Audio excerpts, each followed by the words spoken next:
Welcome to Same Spit, Different Face TV. Well, my opinions is facts, and if you don't like my opinions, you can start your own podcast. And it's free. So don't forget to spit on the like button, the subscribe button, and the notification. Now, Puffy has a court date tomorrow. Yes, Diddy has a court date. It's a hearing tomorrow at 2 p.m.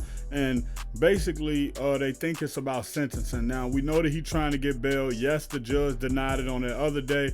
But what I'm thinking, and this is something that came into my mind, is that his lawyers had to go and write something, and maybe they filed a motion about it and was like, look, judge, you trying to say that he being held because he's violent, but he wasn't found guilty of any of the violent crimes. So for you to hold that against him and hold him in jail without bond, basically saying that he's violent, is not fair. And yeah, the judge was like, well, at the beginning of the case, y'all started off by admitting to the fact that he was violent, but no.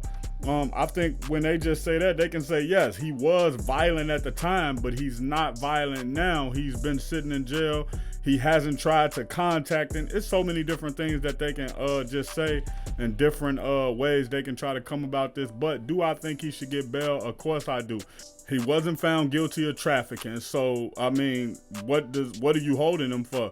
And when we look at it, if they would have filed this correctly and they would have filed him for prostitution, that case, if it would have been just a state case, prostitution would have only gotten him 6 months for both charges. So he would have ended up doing about a year.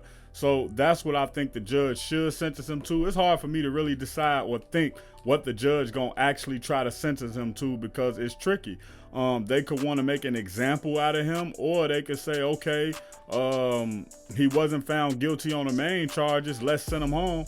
But also we have to remember that they could say, hey, he wasn't found guilty on the main charges and he should have been, let's keep him for longer, so it could feel like we actually got a win out the case. Now, that's how the feds could look at that. Now, obviously, if Diddy end up getting a lot of time off this case, well, what would happen next is that his lawyers would probably try to file a motion, and inside of that motion, they'll end up saying, well, this is the standard for what has happened for people who've had this case in the past. These are the type of the years they normally get this and that's like what they would basically use that as their case study.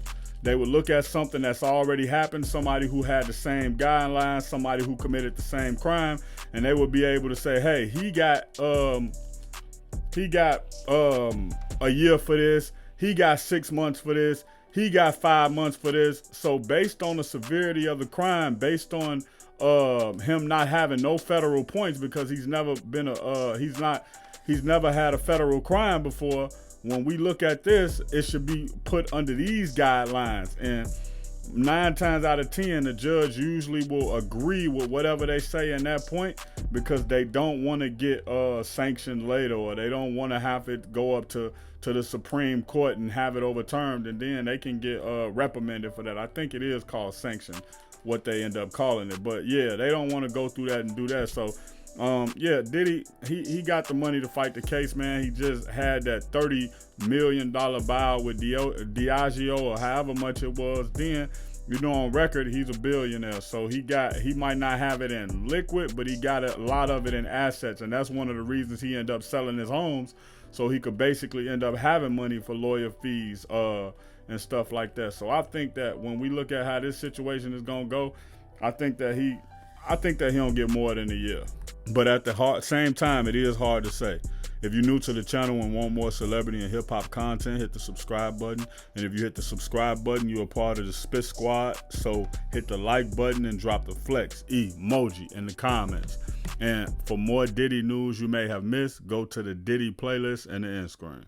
Check out my original Chicago hood movie in the end screen, No Time to Play Fair. If you into sneakers, you a sneakerhead, you love seeing the new Jordans, Pumas, whatever it may be, subscribe to Kicking It with Fairplay 2333. If you trying to follow me on my basketball journey, my weightlifting and fitness journey, and also be inspired to get back on your fitness journey, subscribe to Fairplay, Flex, and Fadeaway.